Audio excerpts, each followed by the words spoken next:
I'm working on a saw bench.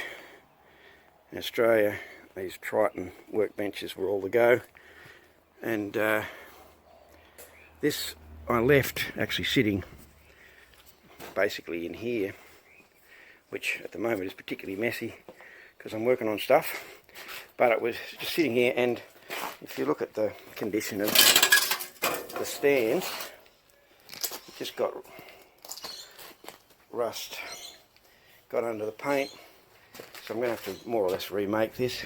But I have a few jobs that I want to do with cutting timber. So I've got in, the light's terrible, but you can see that the rust got onto this really badly, got under the paint and lifted the paint off. So I've got in and used a wire brush on a drill press and on a drill to take all the loose paint off, and you can see that I've taken all the loose paint off here as well. Now you can see much better here, but it's been rust converted. I did that yesterday, so that should be a good surface. It's not like it's a show car that I'm painting, so I'm not too worried about the surface finish with the paint flakes and so forth. So I'm about to put primer onto all of these and let the first coat dry. Okay, so I've put a coat of primer on. You can see probably better on this one. So they're all primed. Didn't do all the back of this one because I was starting to run low on primer, but I did all of the metal, exposed metal. So okay, just give them a chance to dry, and I'll put a top coat on. Another aspect of this table is that there's all of these pieces with these handles, a number of which are broken, a few of them are broken, and all of these are really old plastic, and they don't feel like they're going to last a lot longer. Actually, there's another one of the broken ones snapped out here. So I made a little furnace foundry for melting aluminium. I'll insert a little video here of it running.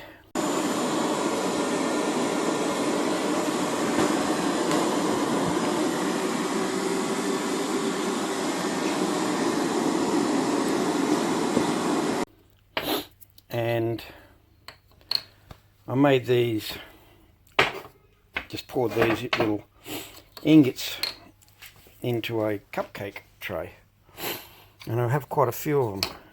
It was just an experiment to see. I saw it on the King of Random, and my nephew was quite interested, Jono. So we both made one, and I poured these. So I've never tried to make anything. These are made out of a mixture of aluminium drink cans, and I have scrap aluminium from when I'm machining. So I got a lot of these shavings and melted them down. So I am wondering whether these might be okay to make the actually the other ones are other ingots are up here. So I've never tried to machine anything out of them. So I might get the tallest of these And it'd be very interesting to see whether they machine well or not. Because if they don't machine, then they're a novelty and they're fun to make. And if you're casting, you know, novelty swords or sword handles or something like that, they might be useful because they're only ornamental. But are they practical? Are they usable? So I might chuck one of these into the lathe and have a think, or have a see, check and see how they go. So I have this set.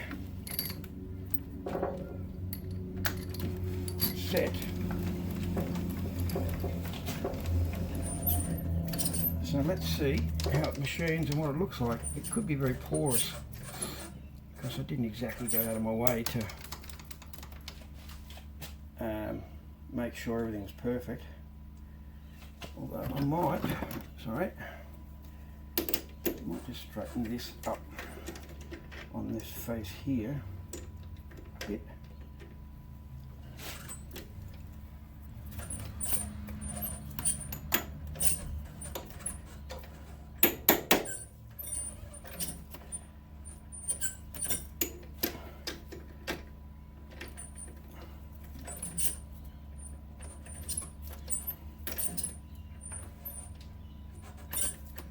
Okay.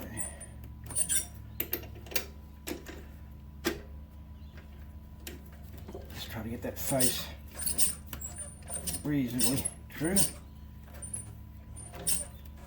That's really, they were just poured. So, yeah, that's pretty good.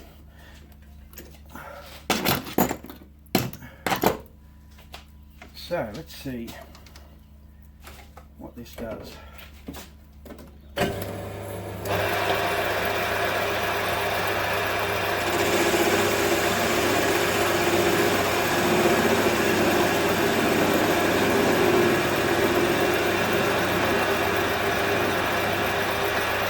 Well, that could have been worse. Yeah, there are casting holes in there, but this end I'll make the, if I get the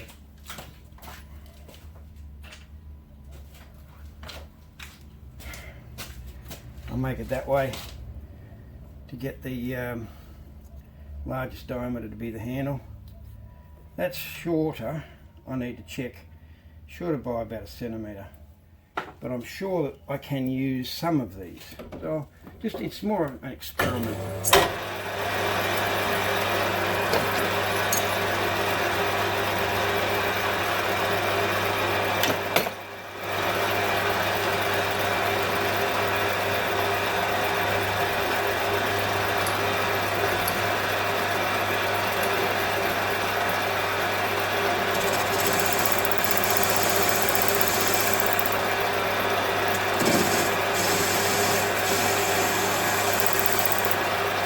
No, it's certainly machinable.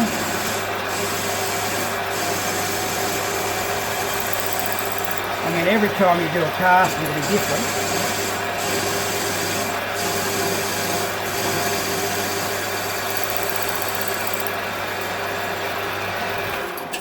Alright. So, yeah, that's not too bad. That's just a little larger. That's probably, yep. So, my verniers, what diameter is that? That's 18mm. And that is 58mm. So that is actually oversized. Not that it matters, but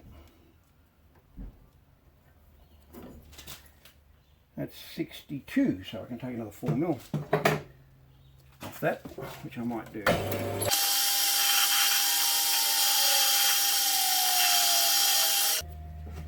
Okay, that should be 1mm over, which I might leave it at. Yeah, 1.5mm.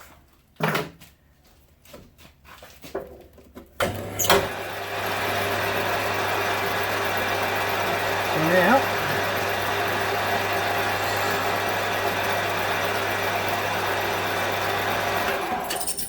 I have a digital readout on my Z axis at the moment, but I don't have on the X. I have the slide, but I can't work out where to put it without it actually getting in the road. So here's the slide, and everywhere I look at, it seems to be going to get in the road of the machine. So I haven't yet decided what to do. I put it there, and I think it would be all right, but it does get in the road of the bed. If I put it here, then it gets in the road of the tailstock, and I can't get it in as far as I would like to. And I can't put it like that because it's too big, and so I'm not exactly sure what to do with that. If anyone's got any suggestions, let me know. But the important axis really is the Z axis, because I can read off the scale on the X axis, no worries at all, it's not a problem. But this handle is a pain to look at and work, and it's not very precise. So even just having a digital readout on the Z has made a huge difference to using the machine. What I might do though is work out, if I take that to there, this is 15. So if I machine down to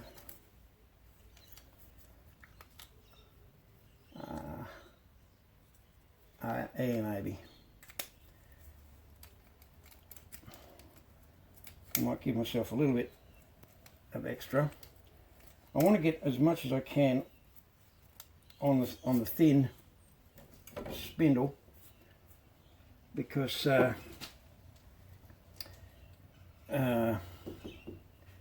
it has to clear some bits on some of the axes. So some of them not so much, but on one of them it's clamping down a fence, and the fence is a certain height, so it's got to be able to clear the fence. I do have other material, and if I need to I can make knobs out of it, but if I can get them out of this it'd be great.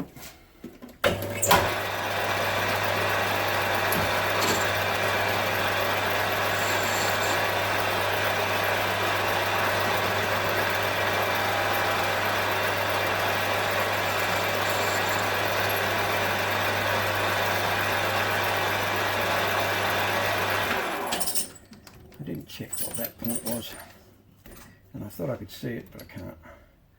Okay, minus 18.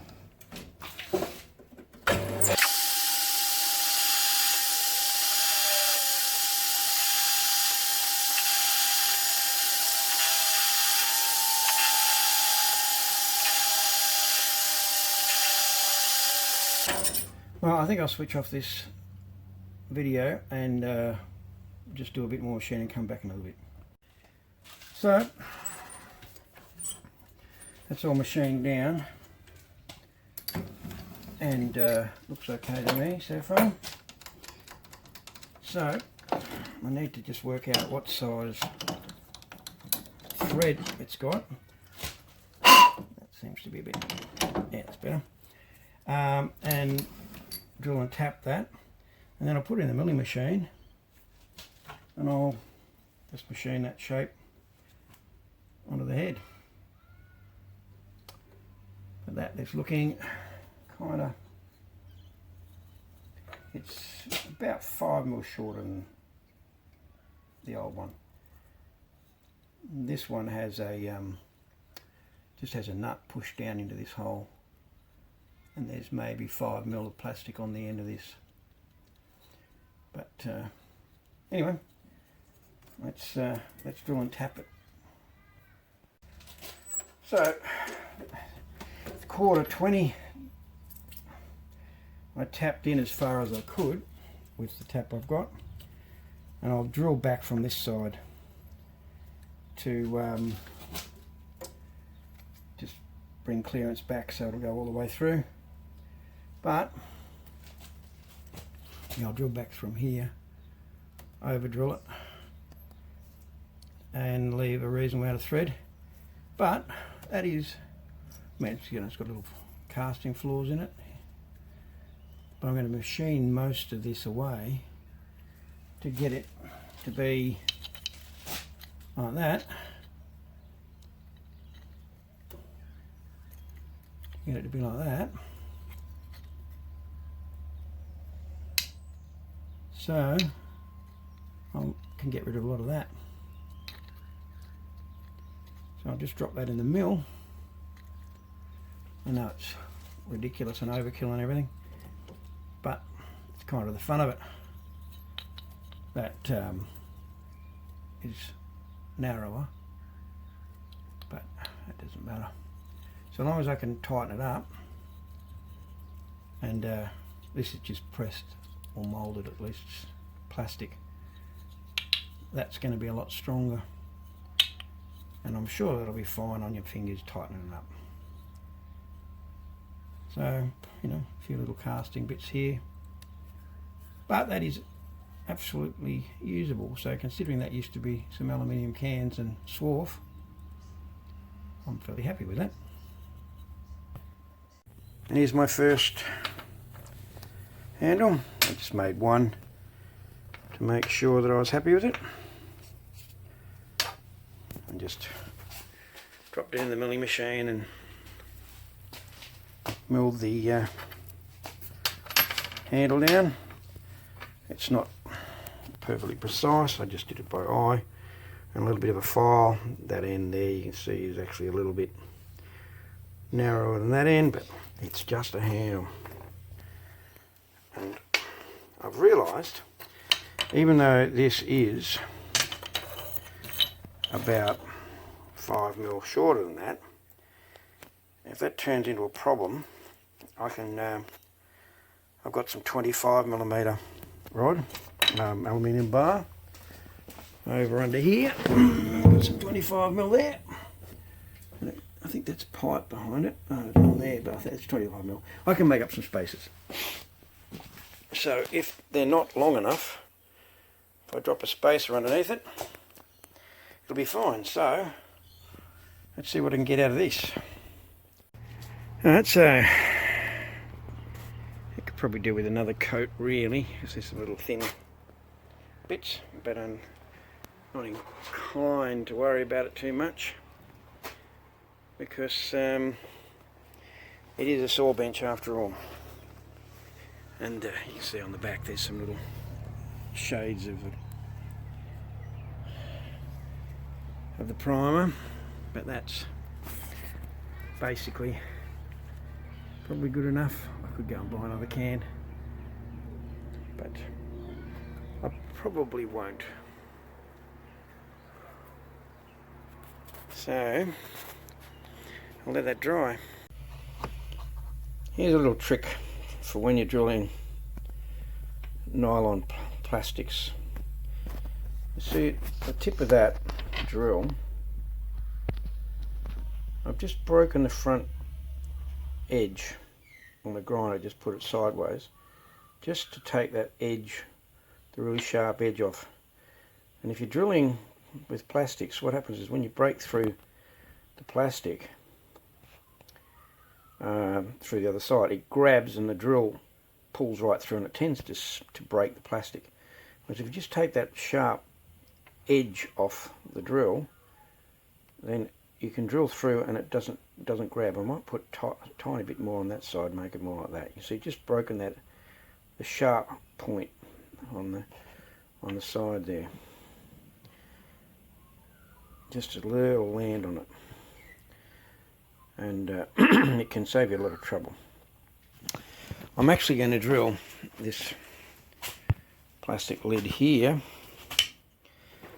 I've seen on a few channels a way of cleaning up. I have a pile of very rusty and rough looking bolts here from this workshop table, And I've seen people just put some sand into a jar like this and spin it on a drill.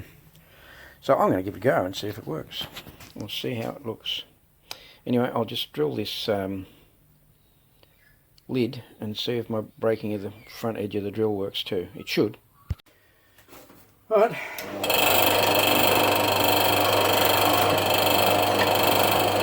See if it works.